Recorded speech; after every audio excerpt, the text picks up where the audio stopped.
Another day, another dollar as I holler to the world. I love the way I'm living, love the Gucci, love the girls, love the parties and the clubs, love the models and hot tubs, love the German engineering set on deep dish dubs. Another tour around the world, entertaining the fans. I love walking through the airport, taking pictures, shaking hands. Every day for me's an oyster, crack it open, find a pearl. I love the way I live is what I holler to the world. Welcome to Marking Out with MVP and Dwayne Swayze. I'm still MVP. Yeah, I'm still Dwayne Swayze. How you doing today, brother? Man, as you can tell, I'm not well, man. I'm fighting, man. I've been under the weather. So, you know, we pull no punches here. It's sick. I had a whirlwind last few weeks, man. I went from, as you saw on social media, a lot of you who follow me saw I took my son and met up with my brother and my nephew out in Japan. We spent a wonderful week in Tokyo and Nagoya. Had some amazing, amazing experiences together, you know, and 7 days out there. And then flew back from Tokyo to Houston and got back around 2 PM. And then I dropped my son off to his mom that evening, and then had a 6 a.m. flight to Cleveland for AEW, and then went from Cleveland to perform with Orange 9mm. Oh, nice. With Chaka Malik and the squad, and shot a video for their new song, Turn It Up. And then took care of some other very fruitful business meetings while I was out there. I won't talk about that yet. Then got back with just enough time to turn it around and head right back out to Cincinnati. And then coming back from Cincinnati, my flight was canceled. And that damn Shelton Benjamin, as we had to disembark from the plane after we sat on there for a few hours, there were some maintenance issues. He was right in front of me, and he got the last flight out that day. And it was a connection through Chicago. He didn't get home till like 11 at night. The standard of excellence, man. Yes, the standard of excellence. And I was not in any shape of excellence because I felt myself getting sick. And while I was at the airport, man, I was just getting weak and feeling hot. Damn. And there was no way I was going to be able to sit at the airport for another 3 or 4 hours waiting for a flight anyway. So it's kind of a blessing in disguise. I went back to the hotel room and I was out. I was in bed, just done. And then I made the 7 a.m. flight home, and I made sure that I was all covered up and everything.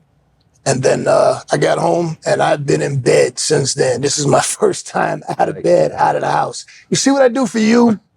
I do this for you. And now I'm going to be sick for the next couple of weeks. No, see, that's why I didn't dap anybody coming in. I would keeping that space, you know, or managing the distance as we do in jiu-jitsu. So yeah, I'm a little under the weather, but we are going to get these episodes cranked out, yes, sir, for you, because we guarantee you every Monday, unless you're a Patreon subscriber. Yeah, then you get the early scoop, right?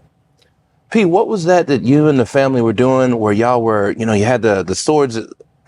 Oh, that was the, and they have a few locations, but the one we went to was in Shinjuku, which is an area of Tokyo, the Samurai Museum. Ah, okay. And you can go there, but you can upgrade to have the samurai experience, where they actually, as you see, we took some pictures that I posted where we have on like samurai armor. I don't know if I posted those, and I don't think I posted those, but we got on the Kubota helmets and the gear and with swords. And then they have a class where they have a sensei who teaches you with replica swords. Okay. You know, how to do the movements. And then after going over it several times, he kind of leads you off camera, and then everybody gets together and we get to do the whole That's what was filmed. Yeah. So that was amazing. And you know my son loved that. He looked so happy about it. Shout out Cavs, bro. Yeah. And it was really cool. Then after that, you know, they do a very informative, you know, tour, and, you know, my nerddom with Japanese history and whatnot. I knew all the answers to all the questions, and I'd stop putting my hand up and let other people answer. I felt like a show off. And then after that, they have, it was really cool, they have a shuriken throwing contest. What's that? Well, commonly known to you savages, you uncivilized people as Chinese stars. Oh, There's that's no such thing. Ninja Turtles for your boy. Shuriken. Shuriken discs. Yeah, they have a room where they have like these like foam targets on the wall, and the shurikens are not real metal ones, but they're made out of like a heavy plastic, and everybody lines up, and it's like a little contest, you know, who can hit the bullseye. And yeah, it was a really, really good experience, man. My son and my nephew got to ride the Shinkansen, the bullet train. They loved it. Oh, sweet. We got to meet some sumo wrestlers at the airport. We got to see my good friend Gosh Tsuyoshi. Gosh. Back from back in the day, my New Japan days. We got to see fat ass Masa. Masa get well. Masa, he's a super fan in Japan. All the boys know him.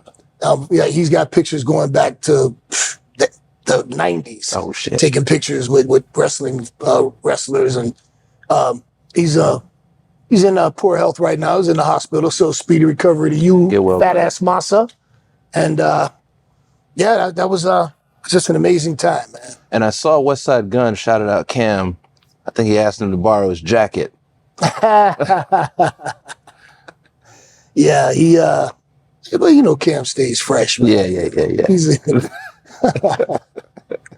so yeah, it was a magnificent trip, and you know, my son and my nephew got to experience another country. And I always say, man, if you have the ability to travel, do it. And if you don't, find a way to do it, because the world is an amazing place, you know, and outside of the bubble we live in, your own community, we actually live in a global community. And, you know, I think we could eliminate lots of our differences if we took time to travel the world and realize how much we have in common as humans. But I'm not going to get on my soapbox and lecture anybody, but travel. Go places, experience other cultures, other foods, other languages. You know, people say all the time, and I know I'm going to get flack for this, but you know, I don't care. People say things like, you know, well, I don't see color. Well, you should. You should see color. And we should celebrate it. We should celebrate our differences, our different languages, and our complexions, and our heritages, and our histories.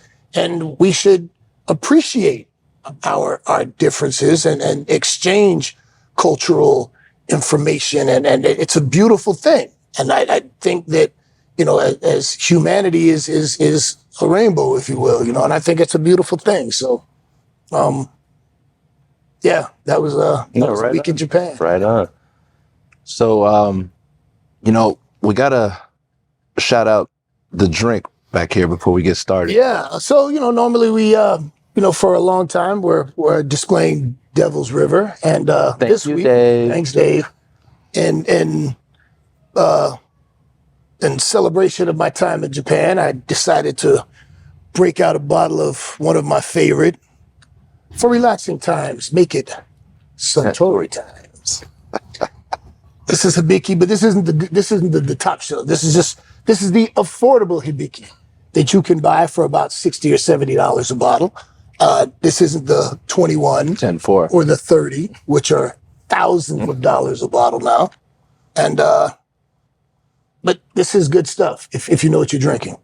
So I'll pour a little bit for you. Thank you, sir. Thank you, sir. And a little bit for me.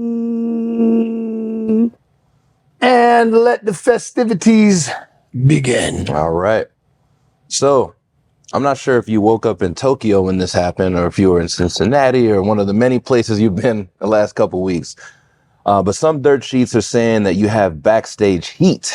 They claim you pushed back on dropping to jet speed at All in Texas, and that you have a personal issue with Speedball Mike Bailey. What's true? What isn't? And what's your message to fans who take those reports at face value? You know, I'm glad you asked that question. So, and just to let you guys know, to keep this as authentic as we can, I rarely screen the questions because I really want to get, you know, I want to give you an authentic answer. So you hit me with your questions and I'll give you an answer. And I kind of had a suspicion that this was coming because you're one of those people that gobbles up that dirt sheet bullshit. I got to. But I get it though. I get it. So let me elaborate on that. First things first.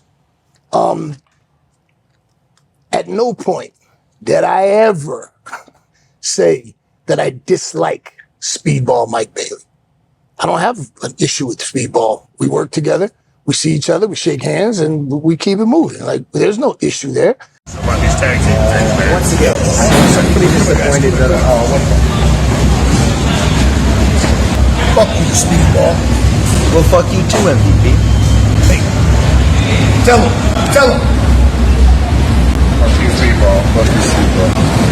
Well, fuck you guys too. I don't have any problems with any of the talent that I work with at AEW. Mike Bailey's one of the nicest guys around. I don't have a problem with him. And there was some other bullshit somebody brought my attention to that, man, can you hear that? So just in case you can't hear it, where there's a bar right next to us where Man United, my team, is taking on Arsenal, the arse, taking up the arse. And I don't know what's going on, and it's killing me because I'm hearing all kinds of explosions and the fandom over there. And seeing that it's mostly Arsenal fans, that's probably not good for Man United. But anyway, getting back to the question at hand, that's bullshit. Just straight bullshit. I've never been a fan of the dirt sheets. And there's a reason that they've been historically called the dirt sheets. You know, you're getting the dirt, you know. And my personal opinion is that these people are leeches on my profession. They make a living off of my profession and they give absolutely nothing. I know there are certain wrestlers that do benefit because, you know, they get good write-ups and, you know, things like that. And I understand the way that the business has changed, especially as social media has come into play. When you have one of these influential dirt sheet writers give you a positive review, then because for whatever ridiculous reason, and I'll get into that, so much gravitas is put on these idiots' opinions, it can get you more bookings. It can get you more money. It can raise your popularity. So I think one of the problems is we have a generation of wrestlers that are wrestling for an audience of one instead of the audience that's in the house because they want somebody to, you know, give them a favorable star rating. And I understand that, and it's not totally their fault. But I also understand as a fan, and you always ask me about it. That's how this show came up. 100%. Because you always asking me about Why you we're know. here. So I guess that's one good thing that came out of it, right? If I'm keeping it real, I mean, I get it because everybody wants to peek behind the curtain. You know, everybody wants to know how the magician does his tricks. I get that. But as a wrestler, I feel like these people make a living off my career, but my business. They take and they give nothing. And I don't see, I do see, like I said, for the younger wrestlers, I just don't, professionally speaking, what happens in the booking room, what happens in the locker room should stay in the locker room, should stay, you know, in the office. It shouldn't be fodder for fans. And in my opinion, you know, they call themselves journalists. It's yellow journalism. It's rumor and innuendo, gossip, disguised as journalism. Because I've read so many things through the years reported about me that were just abjectly false. Just, there's no truth at all. And every now and again, there's a kernel of truth, but I don't want to spend too much time talking about these idiots because I have zero respect for them. You know, you got guys like Chris Van Vliet that do interviews. Right. And that I respect. You know, you want to talk to the wrestlers and get their opinions, but when you know, pass off rumor and innuendo as facts, well, you due to a source. A source? Well, put your name on your shit then. If you got something to say, then say it with your whole chest. You know me for a long time. Yep. And if you're a fan of MVP, you know I'm honest to a fault. I have never had a problem with saying who I don't like. You know who I don't like. I don't bite my tongue. And some people love me for that, and others hate me for that. And I'm good with that. You know why? Because I come as advertised. And when I look in the mirror, I'm okay with the guy that looks back. So again, from a fan's perspective, I understand why of course, I get it. And for, some of the younger wrestlers that are trying to come up, that are really trying to, get booked and get their names out there, I get that, but I don't have any respect for that dirt sheet gossip, because overwhelmingly what I see being reported, it's just not true. And I'm not going to spend much more time addressing it, because again, I'm a professional, and what happens in the locker room and what happens in the office should stay in the locker room and the office. You as fans should be able to watch the product and enjoy it without being concerned about who's beefing with who in the locker room and all that. And to be honest, as far as I know, amongst talent at AEW, I think everybody pretty much gets along amongst the talent. I mean, yeah, you're always going to have professional, disagreements, and everybody's jockeying for a position. Everybody wants to be the top guy. So yeah, you're going to have rifts and you're going to have issues. But for the most part, I don't know of anybody in the AEW locker room that has like legitimate beef with anybody. We need to get those shirts out. Y'all remember that? All right. So as a follow up, when, if ever, should a wrestler address a report? One of these, dirt sheet reports. Again, man, I think we give too much gravitas to these people anyway. I think if it's just some little silly rumor or whatever, just let that shit rock, Okay. But I think if it's something assassinating your character or impugning your professionalism, then yeah, you kind of get put in a position sometimes that you have to speak up and address the issues. But I just want to tell you, the fan, these people who give their opinions on matches are no more important than you. Your opinion is every bit as important as their opinion, if not more so, because you buy the tickets to go to the shows, you buy the pay-per-views, you are a passionate fan. Your star rating is as important, if not more important, than anybody else's star rating. Like I've said repeatedly, I understand why you like it, but it's worthless, actually. Your opinion is what matters. And for you wrestlers, especially you young men and women coming up, your payoff, your star rating is that audience giving you that applause at the end of your match. When you get a pop on the 1, 2, 3, that is your payoff. That's your star rating. The fans will let you know how good your match is. Don't leave it up to some idiot behind the computer saying how good your match was or wasn't. And I'm gonna go off on a rant. Let me reel myself in. I'm still already feeling a little ill. Let me take a quick sip just to kind of. I was about to call in for some popcorn, man. No, I'm done with that, man. Just generally, don't address it. But if it's something that's impugning your character or calling into question your professionalism in certain situations, then you might have to. But otherwise, fans, enjoy wrestling. Watch the matches, get involved in the feuds. Stop trying to be Monday morning quarterbacks, Monday morning bookers. Just enjoy the show and stop giving these idiots power over, your career or your programming that you like to watch. And with that, I'm done. What's your rule for when to take things to the floor in a match and how long to stay there? Oh, wow. There's no hard or soft rule. But no, that's not true. There is. Depending on where you're at on the card, traditionally, the school of thought is that each match should build up to the main event. And through the years, I think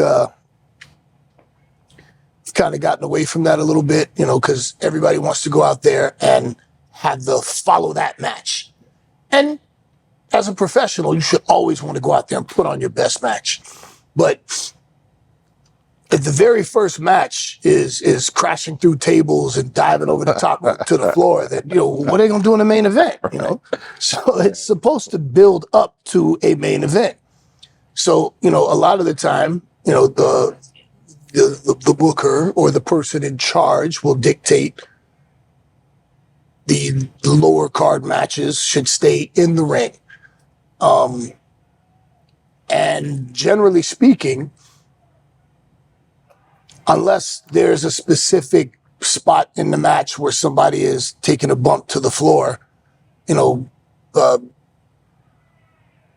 getting thrown out over the top rope or something, usually, you get right back in because there's a count going on, generally a 10 count. And if you're outside of the ring for 10 seconds, you lose. So the simple question is 9 seconds. Get your ass back in the ring or you lose. But then there's also you also have the other part where if you have like a hardcore match or if you have a triple threat match where, the rules don't really apply, then you're allowed to stay on the floor for a while.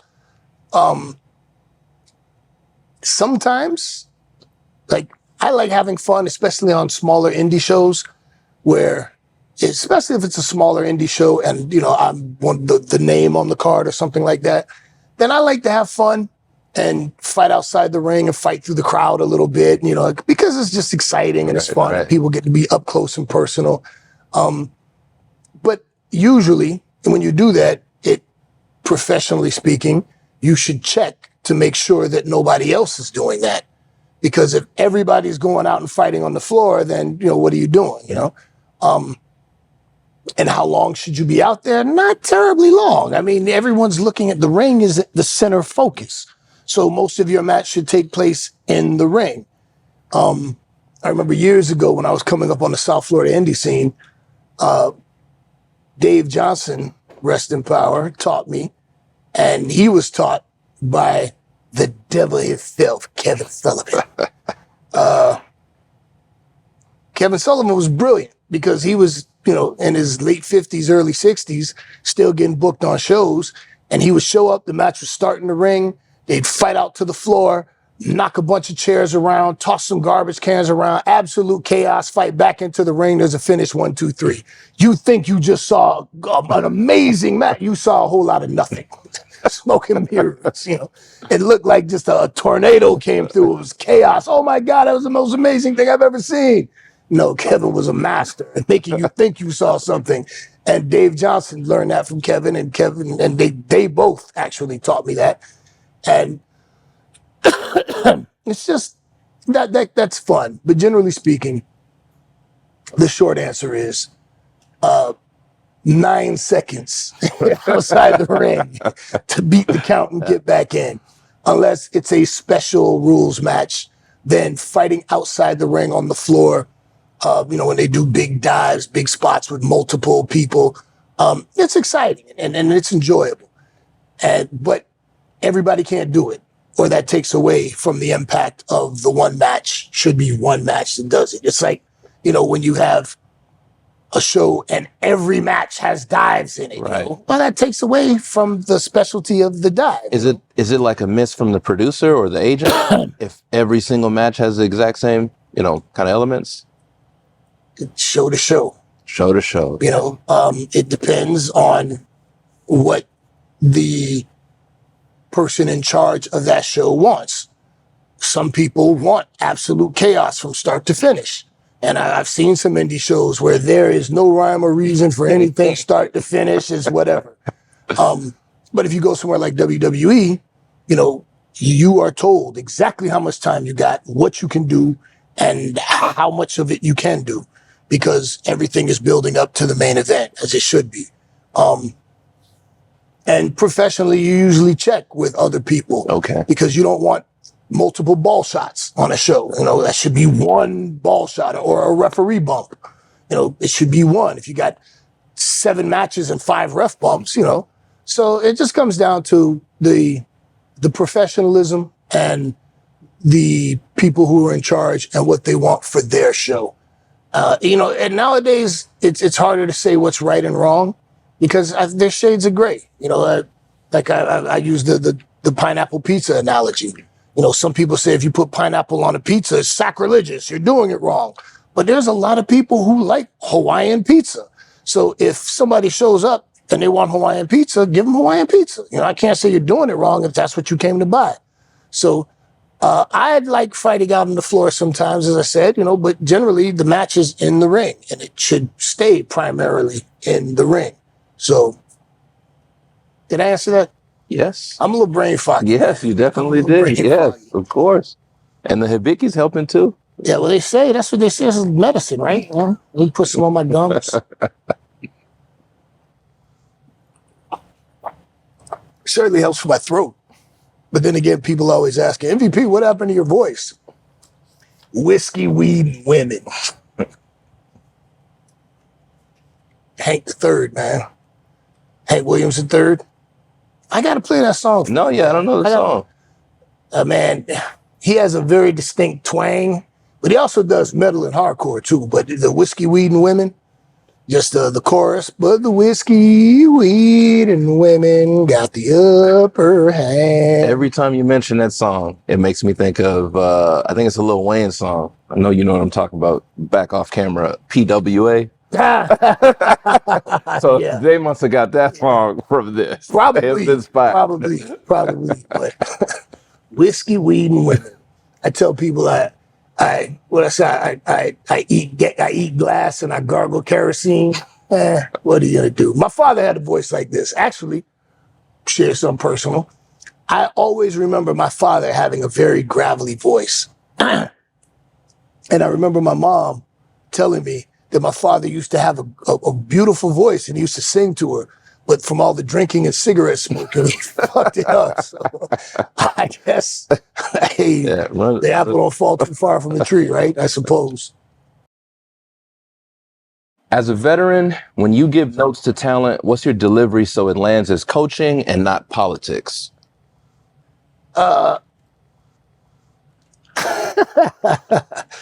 It's funny you would ask me that question because I have a reputation in the industry for not doing politics. It's just not how I rock. And I like to think that it's going to cut 2 ways. And it depends on either your relationship with me personally or your maturity in the business. Because I remember when I first came up, I remember some of the OGs telling me, giving me advice, career advice, and how to approach a match with storytelling and execution. And a lot of the time, you know, I'd be like, oh, they just lazy. Oh, they don't want to do nothing. Oh, they don't want to work. Oh, that's an old man, hating asshole, you know. And then as I progressed in the business and got some mileage and got some maturity, I realized, oh, they didn't know what they were talking about. Oh, okay. Now I understand why they were telling me that. Now, it all makes sense. So if young talent come up to me and ask me for my opinion or for some advice or feedback, you have a thing in pro wrestling where the rookies have been told for years to ask the veterans for feedback. And I've talked about it before where some do it because it's the thing to do and others do it because they genuinely want the feedback so that they can get better. They want advice from somebody who's been around and made some money.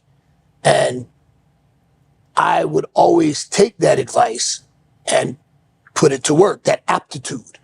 And, you know, when somebody like The Undertaker or Finley, you know, or Arn Anderson come up and tell you how to do something, well, if you don't do it, you're an idiot. So when I try to give advice, my reason for giving advice is because I genuinely want you to do better. Because if you do better, we do better. The more people you have on a show that are performing at a higher level and are executing better and are better storytellers to to get that emotional response from the audience, we all do better. The fans do better. Everybody benefits. So I don't do politics. There's no politics there. You know, if I'm telling you to slow it down and cut some of that stuff out, it's not because I don't want you to have a good match. It's because I want you to have a better match. Right. And I think I've talked about this before, but there are a few of the younger guys on AEW where I've told them, hey, everything was great, but you had too many false finishes. You didn't need all those false finishes, and you can hear it because the first false finish, oh, and the second false finish, oh, and that third false finish, oh, and that fourth false finish, oh, you had them. And it takes a while to get that experience to know when to say, no, take it home now. They're not going to get any higher than this. Let's go. That other stuff that we had figured in, cut it. Take it home now. And I may have talked about this before, but it's definitely something that comes with experience. And if I'm telling you that, it's not because I don't want you to have the greatest match. It's because I want you to. Right. And you can hear it from the audience. And there's been times when I've talked to, like Kyle Fletcher and I talked about it one time, and he said, yeah, you're right. I heard it. I got it, Don't work against yourself. So I gotta say, man, in my entire career, I don't ever remember anybody accusing me of working politics.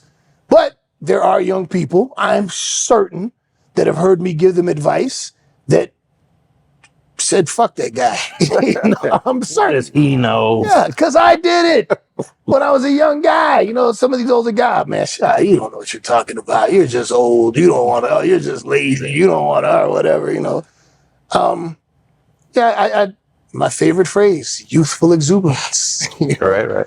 Yeah, I imagine at some of the indie shows, when you're the name on the card, that you've got a huge line of folks just waiting to talk to you. Is that you not imagine wrong? Really? Yeah, man. Oh, youthful exuberance then, right? Hey, man, they know better than me. They're over. They're book strong in their community. I don't know. But it's not an ego trip. I genuinely want the guys coming up behind me to do well. And if you take the time to come and ask me for feedback, I'm going to give it to you raw. And there are a lot of young guys who might watch this they know. They've come up to me and I've said to them, do you want me to tell you what you need to hear? Or do you want me to tell you what you want to hear? I'm going to tell you the truth. Right up. No cap, as they say, And sometimes it's tough love, and I'll give them tough love.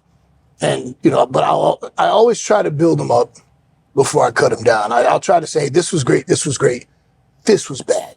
Hey, the thing you did right there? Don't ever do that again.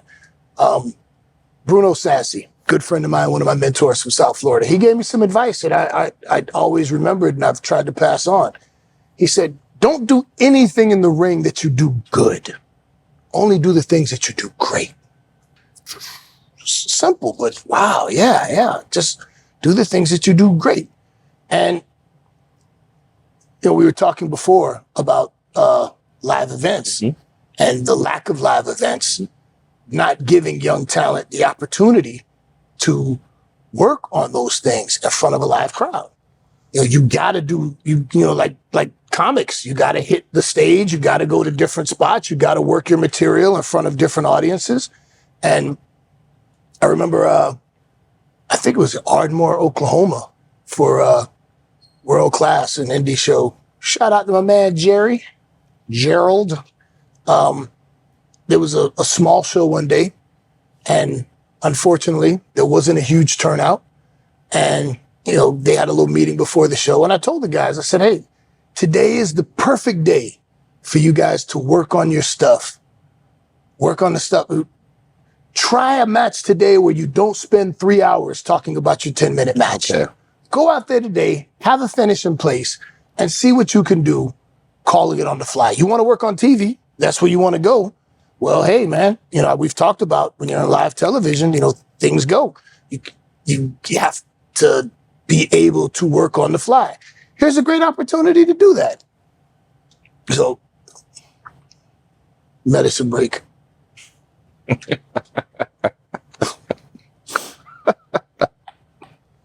Hibiki flu. Yeah, I like that. Hibiki flu. I'm sorry, where was I? Working a live match, or not spending 3 hours to talk about a 10-minute match, to just go out there and work.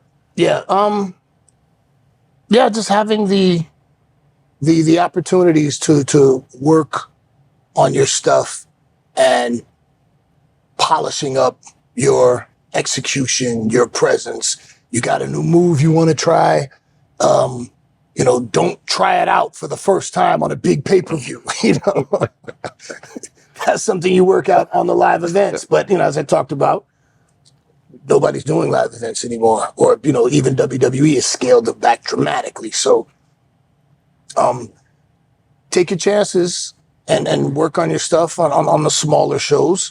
And when you get to the bigger shows, that's, when you work with, that's when you break that stuff out. Once you've had a chance to polish it up and make sure you're confident with what you're doing. Yeah, I'm satisfied with that answer. And four. I hope you are too. Hey, and let me say this. If you're still watching at this point, because we forgot to do this, please do me a personal favor. Like, comment, let me do it in reverse. Subscribe, like, and comment. And share. If you like this, please tell your fellow wrestling fans about it. We have great conversations about wrestling. I try to give you my insight based on my experience. We try to keep it pretty positive. You're not going to get much rage bait, clickbait, any of that stuff. I mean, eventually, I'll talk about some of the people that I don't like. It's going to happen. I got it written down. But right now, we just want to build up a good audience, good rapport. So please, join us in our conversation. This is water because I need to have some because I'm still sick. And if I have too much of this, I won't get better. But yeah, man, we try to have good vibes. Please subscribe, like, leave us a comment, tell us what you think, and share it with your fellow wrestling friends that you think would enjoy. Appreciate you. Before we get out of here, P, we have a question from a Patreon subscriber. So I want to ask that to you. The link to our Patreon is in the pinned comment below. Make sure you guys click the link. You can start off for free. And I promise you, once you see the amount of content that we deliver weekly, you're going to upgrade to one of the higher tiers. We over-deliver on the Patreon because I'm going to say, from my heart and soul, I appreciate the fact that you are willing to be a paid subscriber to our Patreon. Nowadays, times are tough. And the fact that you are willing to part with some of your money for our content, I want to make sure that you get your money's worth and that you are a very happy subscriber. So Dwayne is always on my back to make sure that there are wonderful goodies in store for you. So please check out the Patreon. And I'm pretty confident that you will not be disappointed. So shout out to Mike Bradley from Louisiana. What up, Mike? Mike wants to ask you. Gumbo strong. Yeah, gumbo strong style. Have you ever considered writing a book on your life and career or turning it into a screenplay for a feature film? The short answer is yes. I have considered it many times, but I am one of the laziest, hardworking people you will ever meet. And I have not begun that manuscript because I don't want a ghostwriter. I want to write it myself. Just like Chris Jericho, just like Mick Foley, just like some of these other guys, Bret Hart, that actually wrote their own books. Didn't I read some chapters? I remember something about a spider. I couldn't find it. Okay, so that was my good friend Michael, UK brethren. We were working on a book about my prison experiences, and Well, they like, and it was the spider fights. Spider fights. Yeah, I remember that. Yeah. We got to do that in Patreon, man. Yeah. As a matter of fact, that might be a good story to just tell on an actual show. Right. Okay. Yeah. When I brought a praying mantis to the spider fights in prison. Yeah. It's a great story. And truth is stranger than fiction. But I have thought about it, and many people have asked me about it, and it's something that I want to do. And I've actually talked to my good friend, Dave Bautista. Thank you, Dave. We've talked about, with his production company, taking the steps to turn my life story into a movie. And it's something that I trust Dave to do it. I wouldn't trust just anybody with it because my life story is not PG, man. My life story is rated R as fuck. Is there something higher than that? Rated X. Yeah. I mean, legit. But we have to get it like PG-13 at the minimum. But yeah, it's something Dave and I have talked about, and it's on the back burner. I actually talked to my younger brother, Dean Rose, about one day just getting a bottle and sitting. We'll let our kids play, and we'll sit on the veranda on a wonderful day and sip, and I'll just tell him everything so that if something happens to me before I write the book, he's got all of my story, and Right on. he could write it, and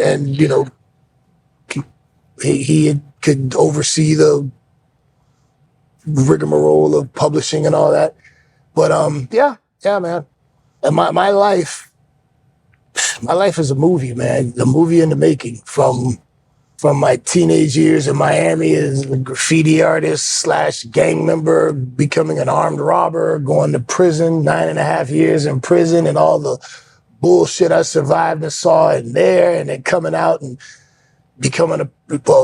being a bouncer and bodyguard on South Beach, and selling weed and steroids to support my wrestling habit, and going on to eventually making it as a professional wrestler, and like James Cagney said, top of the world, ma, top of the world.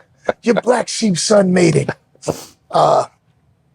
So yeah, Mike, it's been talked about many times. I just haven't done it yet, but eventually, hopefully, before this ticker gives out or my brain explodes, we'll get it done. Hey, Dave, can we get together and talk about this at some point? This big movie star, A-list movie star buddy of mine. Hey, man. Well, I got an idea for another A-list star to play me in your movie. Oh, okay. Who's gonna play you? His name is Dwayne. I won't say his last name. Oh, get that. He could just wear a wig, man. It'd be I cool. thought you were gonna say Michael B. Jordan. No, man. He's Dwayne. not tall enough. Yeah, we gotta go with The Rock. One Dwayne for another. Yeah. Who's gonna play me? Because you got to get the younger version of me and the older version of me. Oh, it's Carmelo. Carmelo plays a young MVP. Yeah. Actually, that's pretty good. Although I think he's a little too small physically to play, because he's 10-4. But it's just like with Dwayne Johnson with me. Okay. It's a movie. Dwayne's a little too small to play. Yeah. It's not enough muscle to play. Yeah. I get it. All right. See how much fun we have here? You should join us and have fun with us too.